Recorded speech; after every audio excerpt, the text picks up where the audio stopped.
Hey Curious Bear, this is Suraj here. And I'm Pratham. So on this channel, each episode is a random, open-ended conversation about some of the topics that have intrigued us or fascinated us in the past. We pick up something interesting that we wondered about and try to bounce our thoughts, ideas, perspective off each other. So Pratham, for this episode, let me start off with a question. Okay.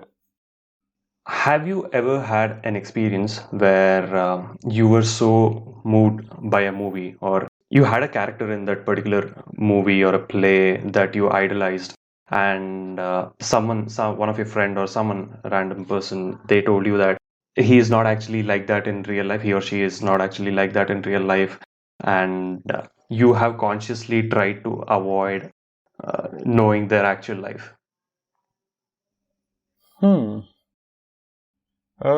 Not consciously try to avoid. Hmm. Not really. I don't think I can recall any such instance where someone told me that. Probably because I'm not into superhero movies a lot. Okay. But even otherwise, not really. Okay. How Or about do you you? have? Any reason? Wait. Before you get to me, do you have any such characters like whom you idolize? Probably it need not be superhero, but any character in a particular movie which had a really good arc or something like that. I think I'd go with maybe Rowan Atkinson, Mr. Bean. Oh, yeah, that's a pretty mainstream and a good example. Yeah. Yeah. Okay. So now, if one of your friend came to you and told that, okay, he's not actually like that, he's, I don't know, pretty mean or something in real life, would you consciously try to avoid looking up how he is in his real life? Yeah, probably. I think I would because I don't know how much it would affect me, but I'd probably try to avoid that because I'd like to keep that character as it is. It's such a unique character that I don't want to normalize it. Yeah. Cool. So I have this one example where, Captain America, you probably would have heard that character. Mm-hmm. Okay. So yeah, I mean that character is pretty, he's righteous, he's good, and he has a very strong moral compass. But then I actually saw another movie which is Fantastic Four, and there he acts all like he's like a stud basically. Kind of To cocky. Yeah, kind of cocky. Yeah, he acts like that. So it was kind of, I don't know. I like if I could go back in time, I wouldn't have watched that Fantastic Four movie. It sort of ruins that feel I had for Captain America. Okay. So I wanted to bring up this point that is ignorance actually bliss? Yeah. So for me, realizing that that actor, like not even in his real life, in just another movie, he played a very different role compared to what his role is in Captain America. So that was like, man, it sort of ruins that Captain America character for me. Okay, maybe it's a pretty small example to start off with, but what do you think about the bigger picture about that quote as ignorance really bliss? Yeah, I'm actually torn about it. I don't know. I feel sometimes it could be and sometimes it probably isn't. So maybe we'll circle back to answering the main question. But I find it interesting that you started off with that example. I'm still kind of thinking about it. Mhm. So maybe in some respects, yeah, it is good to not know certain things, Mhm. kind of harmless. Okay. So it would do you good. So that's my take on it. What about you? Yeah, even I think there are some instances where it's actually bliss, and there are some instances where it's not. And I think I'm giving too mainstream answer to it, but still, it's extremely hard for us to, at least for me, to draw a line. Like there is this gray Right. area in between. Okay. Yeah. Okay. I mean, I just thought of, let's take children for example. Hmm. They seem pretty happy and they're quite ignorant of the ways of the world, if I were to put it that way. Like they don't know how things go Hmm. about and just kind of happy in their little life and playing around. Yeah. Seem pretty blissed out. So Yeah. what would you say about that? Compared to like a lot of adults who seem very dead and depressed. Yeah, I definitely agree with that. Most children, at least, they don't have to worry about the monetary matters, or they don't have responsibilities that they have to fulfill. So they are pretty chilled out. And in a way, I think even we, us as adults, we try to get back to that state by having all this, passive income ideas, so that we don't have to worry about our responsibilities, or at least the money problems, so that we can be carefree. Mm-hmm. Yeah, for sure. I think. That's what we strive for. Okay. Yeah. Some of it. Hmm. But you know what? Like, I feel like, today, in today's world, most people seem to be thinking for themselves than ever before. Previously, it was always either a religious leader or somebody else doing the thinking for you, some kind of a political head or a religious leader or something. But I think today, most people in the world are thinking for themselves, at least more than ever before. So maybe it is kind of better to not be ignorant. You may not be able to do something about everything, but I think it's better for more people to be aware and not ignorant of what's happening. What do you think about that? Yeah, I don't think I completely agree with your first part, where you mentioned that in this day and age, we are thinking, and we don't have like some religious leader or political leader putting information in our head. I think that stems out of the fact that like we are into our own phones, like we know how to search for data, and we can do the thinking for ourselves. But actually, when we do search for that data, it's some guy who has written an article, or someone making a video about it, and it's still in a way they are influencing your thoughts. So again, we can discuss this on a completely different episode. But coming to the actual point, where you mentioned that, yeah, we have to start thinking for ourselves and arrive at some conclusions logically. So knowledge is actually bliss, and knowledge is not misery. That's what you mean, right? Yeah, in a way. Like, I mean, to counter that point also, even though it is someone else's article or video, I think if someone does really spend some time and look at all the different viewpoints or arguments with respect to a specific topic or something, they can kind of put together what's real and what's being flagged off as just something superficial. So at least that person is putting in the time and effort and making a conclusion themselves instead of kind of just going with the herd. So yeah, I think in that sense, it's definitely better to not be ignorant. And yeah, I think I kind of came across this some time back. It was kind of a little funny. It said, if ignorance is bliss, the world should really be blissed out by now. Yeah, I have to agree with that. Okay, I think I have examples for both the sides of this argument. So I'm just gonna tell you about something that I read. So I just came across this psychological experiment and the study that they did when they were studying horror or terror. So what they found was that the fear of something was actually more terrifying than that something, whatever that thing was.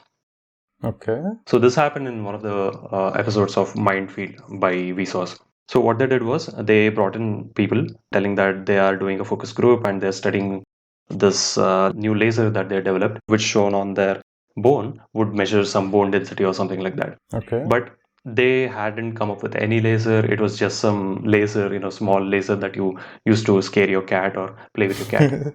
So it's just that tiny laser. Okay. So they just modified it and they made an equipment out of it, and they had a separate machine which would produce some sound, and that sound is kind of like someone sawing or grilling. So Okay. it's kind of terrifying Okay. for some people. So when they actually got in participants for it, they strategically placed actors next to the participant. So what happened was the participants, the actual participants who thought that the study was to just measure the bone density, they were sitting over there and they were waiting for the experiment to begin, while the actors hired by this team, they pretended that they came out of the experiment, and they were just sitting there, and they just sort of interacted with the participant that, oh man, are you next? That really hurt. I'm just taking a moment over here. I'll just go after like 5 or 10 minutes. I just need a moment, like that. Okay. So they were inducing that fear in that mind of the participant that, okay, it will be painful, it will be painful. Mm-hmm. And yeah, they did like 2 or 3 other tricks like that. And finally, when the participant went over there, like they were pretty tensed and they were like, they were doubting themselves. Why did I even sign up for this? Okay. So they came and they, strapped their arm and they told that this probably would be painful. So we're going to give you a sponge ball. You have this sponge ball to squeeze uh, just to control or transfer your stress to that, or like a stress buster. Mm-hmm. Okay, so they gave that. So if you feel pain, you can just squeeze it, but you are under complete control. You can just stay stop whenever you want. We'll stop it. And we Okay. just want to see the effectiveness of the bone density that we measured.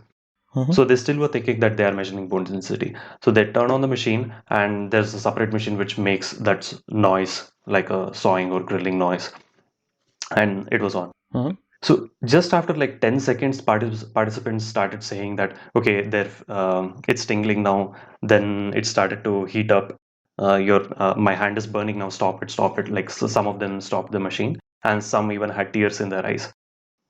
What? Yeah. So that experiment was actually also for the power of suggestion. Like if you have all these elements that would suggest you that, okay, this is what you're going to experience, then you will kind of calibrate your mind that, okay, this is what I'm going to experience, and we'll Like start. a placebo kind of. Exactly. So we'll start doing that. So what they also learned was, you have that fear before going into the actual experiment. You have that fear that, okay, something probably painful is going to happen. That itself was like a huge factor. And even in extraction methods, like you have to extract information from enemy camps, or like if you've read those diaries or whatever memoirs of the army men. So Mm-hmm. what they have is mainly they play with your mind. Like they bring in all those torture devices in front of you. Even you would have seen it in the movies, right? Like they'll slowly open their bag full of torture devices, all those knives, scissors, and all that. And yeah, they'll sharpen it in front of you. So I think all this is just to play with your mind, that those influences, those suggestions that you will feel pain, like actually makes you feel that pain. And maybe if you had just gotten the torture itself, you wouldn't have suffered that entire anticipation itself. So maybe I feel in such cases, like this is like probably a corner case of it. Such cases, I feel ignorance is bliss. Or maybe with such cases, you can learn that finally, whatever you're going to do, that is probably not as painful, but you thinking about it constantly will make it bad for Yeah. you. Like you are making it bad for yourself. Yeah. Like that kind of goes into overthinking also. It's better not to overthink. And so that does tackle one aspect. And I agree there. But it's quite an Hmm. extreme example and very rarest of cases. But yeah, I think I see Yeah, what you mean though. But let me yeah. give you an example. Hmm. Like for example, in the US, right? So Hmm. you see a lot of people not willing to take the vaccine at all, and they're coming up with these Yeah. kind of crazy theories and stuff. I don't know if you saw this thing in the news where two women were testifying in a courtroom or whatever, against the proceedings of whatever the law they were going to make to take the vaccine compulsorily. So, Hmm. and this one woman's actually like their proposition is actually that the vaccine is making you magnetic or something like that. And you can see her trying to stick a key on her neck to prove her point, and it's just not sticking. Yeah, And yeah. so I feel like that kind of stuff. If you're that ignorant, it's not only a problem for you personally, but also becomes like a problem for a lot of people around you. Given that every Hmm. person, I mean, I'm assuming in countries, every person has freedom of Hmm. speech and all the other things guaranteed by that country. So, what do you think about that? I don't think ignorance is bliss in that case. Yeah, yeah, definitely. I mean, yeah, we could argue that at some places like ignorance is bliss, but I think it has time limit, I feel. So after a certain time or like a situation comes by, like you really should start thinking the reality. Like even the example that we consider, like the childhood, like we enjoy our childhood because we're just carefree and we're not aware of all, we So are many things. ignorant of all the things that we're gonna have to deal with. Even with that, like let's say we never teach the kid that, okay, there are these responsibility and all that, and suddenly he's shoved into the world where he has to worry about all the monetary aspects of it and all the responsibility, real world responsibilities. I think Hmm. it's like suddenly ramming him with such responsibilities. So Hmm. ignorance, yeah, maybe helps in short term, but it has a time limit. Like after that, you really have to deal with the consequences of it. As parents or as someone who are aware of it and are not ignorant of it, like if they see someone ignorant of something, it's probably falls under their responsibility to make them aware about it. Okay, let me take you on a small tangent and ask you, Hmm. like, what if it works well for people? What if someone says, "Hey, I'm ignorant of whatever's happening in the world, and I'm fine with it. I'm like more than happy, doing just fine Hmm. without, constantly bothering about what's on the news or what's happening on the other side of the world." So, what would you say to that? And they want to live the same way throughout, not being bothered. Hmm. So, I was just watching this thing, like a video on YouTube about this guy who bought a plot of land in New Hmm. Zealand. It's kind of like just going out into the Pacific, and Hmm. he basically just bought it to kind of regrow some of the native trees and herbs that used to grow there, and Hmm. like he basically wanted to regenerate uh, that ground and make it start growing forests and trees and shrubs and everything. And that part is like, it's like it can't be farmed. The terrain is quite topsy turvy. So, Okay. he bought that land, and for the past 25, 30 years, he's just been on it. He stays in it and, maintains it, cleans it, grows stuff, and takes care of it basically. So, some of the native weeds and herbs that weren't growing, or some of the farmers who try to destroy that because it harms their crops, he's been growing Hmm. that and been taking care of it. And now that whole place has become such a natural, thriving, forest kind of. But my point is, so Okay. this person, he has no communication. Like he has a phone, but he doesn't have a cell phone. He's not connected to the internet, and he just lives like he just bicycles, goes. So it's like huge land. Okay, it's like acres and acres of it. So he bicycles Hmm. and goes to a different part every day and to check up on it and stuff. So it's just living completely ignorant of the world and totally happy in it. And he's Okay. healthy, eats well, doesn't get bogged down by the information onslaught that other people go through every day via social Hmm. media and other stuff and channels and news channels and everything. Hmm. So I don't know. I just wanted to run that by you. What do you think of that example? Yeah, I mean, it sounds really peaceful. I know, right? Probably want. Yeah, yeah, it really does. But again, like if you think about the practicality of it, okay, let's say everyone thinks that okay, it sounds really peaceful, like even they want to try it, and let's say everyone starts doing that.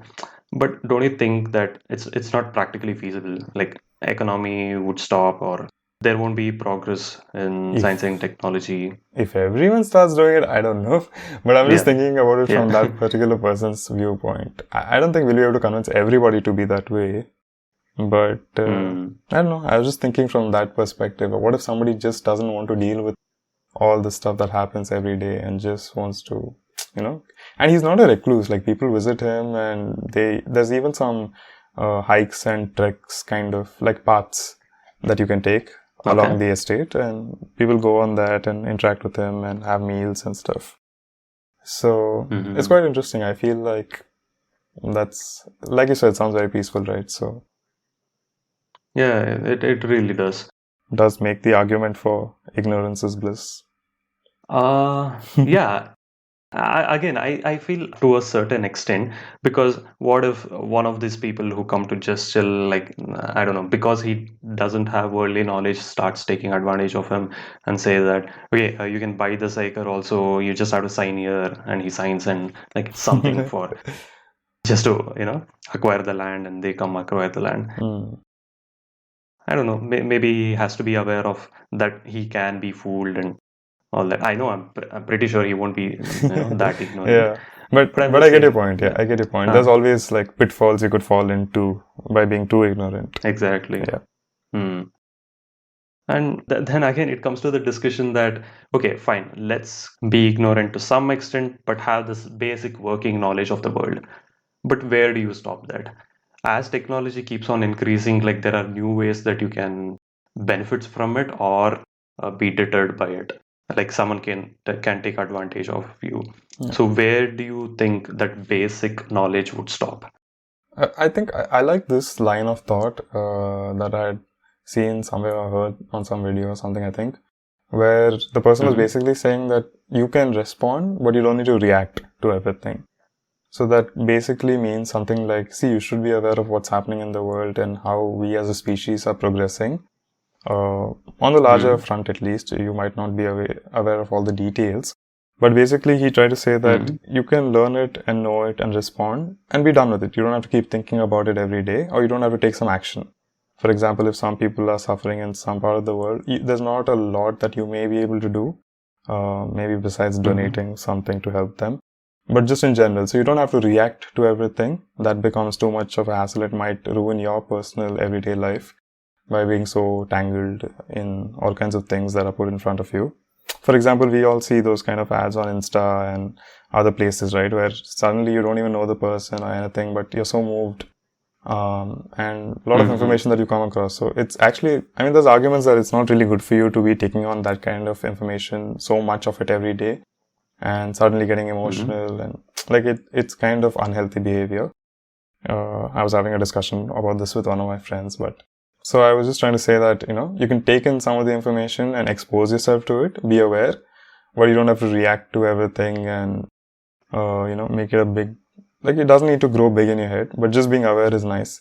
And in general, like you don't need to be ignorant, but just be aware of it. Hmm. But then again, if only, right? I mean, if only I could just take in all those information and just leave it aside. Let's say some of those information, like the Syrian refugees, or there's some crisis somewhere, and maybe I probably would be able to help. And I can't get the thought of my mind that okay, all this is happening while I'm just sitting here. Or let's say like there's some protest because there was some crime in my own city, and like I probably could join that protest, but I'm aware of it, but I can't really not react to it. Basically, that's what I'm saying. Like in an ideal world, probably, yeah. Yeah, I mean, there's always different ways, right? You don't need to go and join the protest, but you can still spread the awareness for other people who might be able to join it. And I mean, Hmm. sometimes that's what I do at least through social media. Hmm. But like, Hmm. I could even use the example of my mom. So she used to not Hmm. really be involved in a lot of world news or political stuff or anything. And this was before she installed WhatsApp. But once she's installed Okay. WhatsApp, like so many of those things come through her groups and her friends and everything. Like she often knows a lot of Hmm. things before I find out about it. That this president was Hmm. slapped or this prime minister is out of office or something like that. And Hmm. sometimes what I'm saying is wrong and she corrects me about, no, no, that's not where it happened. This is where Hmm. it happened. So, like, she's not taking any action about it or doing anything about it, but she's aware. And I feel that's a much better shift than when the person wasn't aware of what was happening. Because the more aware you are, the Hmm. better you be able to respond to things. Okay. But your point was not to respond to that thing, right? I mean, yeah, you don't have to react to it, or there might not be a lot that you can do about it, and just accept that. But I still feel like being aware of it is Hmm. still better than being ignorant. And like you said, like we can't take all of that information in because it's like way too much for anybody to process. So many things happening in the world, and Yeah. but maybe some of the major stuff that you ought to know a little bit about what's happening around. Hmm. Okay. I mean, I can't really argue with the information that is, I mean, basically current affairs. Like, I think it is important for everyone to know what's happening Yeah. around the world. Like, at least to some degree. Of Mm-hmm. course, it's not possible to know all the current affairs, but yeah, at least to some degree. But okay, what about this? I have pretty pragmatic view of life. So yeah, I think you would have heard about this existentialism and all that, existential Oh, crisis. that's another episode entirely, bro. Yeah, yeah, definitely. But because of that, it's like I have such a practical and pragmatic view of life, and also because I'm into astronomy, astrophysics. The more I look up and into the stars, the tinier I feel. So I have this. existentialism or this existential crisis. I know that life is beautiful, you have to enjoy, go out, have all that. But okay, fine. But on a grander scale, I feel that nothing we do actually matters. I feel that we are just children playing with the toys that we've made for ourselves. And so this particular knowledge that the universe is so freaking vast and we are such a tiny speck, like we're just a mote of dust in that universe. It kind of plays with my mind, and sometimes maybe I feel that if I was just ignorant about it, maybe I would be happy with my just normal life, you know, have a good job, have family, kids. Like some people are not aware of the strings that, okay, a discussion about do we have free will or not, that really gets me. But some people, they never would have thought about it and they don't want to. They're just happy with their life. So, what do you think about that? The curse of knowledge, huh? Exactly. Well, I don't know. I mean, I feel honestly, when you said that it makes you feel tinier, I find that to be a really good thing. That we're such tiny, creatures on a tiny planet revolving in some pocket of the galaxy, of some galaxy in the universe with no particular structure or anything like that in the, in the larger picture of things. So, and yet it seems like we are really rare in the universe, that life isn't very widespread or thriving everywhere. So I still feel like, okay, that on the one scale, on the physical scale, it might not be that significant. And yet, I don't know if you've heard this, we are the way for the universe to know itself. Yeah. I had told it to you long back, I guess. Okay, I don't remember, but yeah, I just feel like it's still very significant. I'd rather know that and make my peace with it than be ignorant of it and, just live my normal happy-go-lucky life. Yeah. I mean, at the end of the day, no matter how much I say that, I probably was better off without that knowledge, and I probably would have been happy. I still feel that knowing that is like, it's pretty awesome that we're such a tiny part of the universe is so huge. There's so much to explore.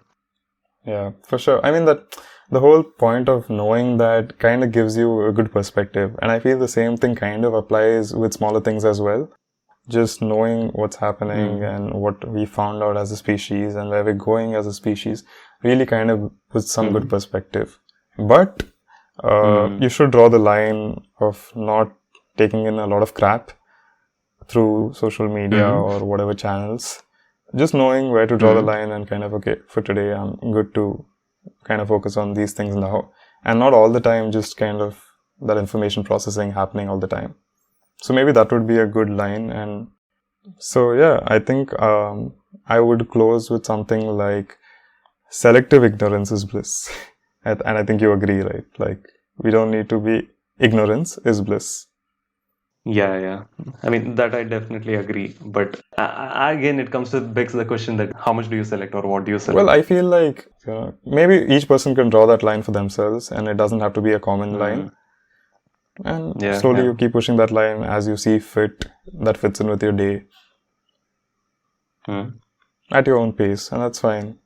Like, we are moving to a world where technology is leveling things out, and people, like I said, like my first point, that people are beginning to think for themselves more than ever. So even though they might be influenced by a lot of things, at least they try to make logical sense of it before arriving at a conclusion. So I think we're headed in a good direction. So if everyone can go at their own pace, that's totally fine. As long as we're not completely ignorant, and nor are we completely indulged in it so much that we can't run our everyday life well. Yeah, I definitely agree with that. This actually reminds me of a quote by Charles Duncan, where I think you would have heard it, and says, "If you think education is expensive, try ignorance." Nice. Yeah. So ignorance does come with cost. Even though ignorance is bliss, like it definitely has a cost. Yeah. Maybe we would pay it by time. Like over time, we'll The be pitfalls. hit with that reality, and Yeah, for sure. I agree with that. At certain times, it's definitely bliss when you believe that there is no devil under the bed. But we all know as soon as your leg comes out of the blanket and hangs in the air, it's gonna be snatched. Yeah. I mean, Yeah, I think selective ignorance is bliss. Yeah, that's totally true. Okay, so I think we'll end it here. So feel free to leave your thoughts and comments down below if you're on YouTube, and if you're listening on other platforms like Spotify, Google Podcast, or Apple Podcast, you can reach out to us on Instagram at Curiosphere. So thanks for tuning in and have a good one.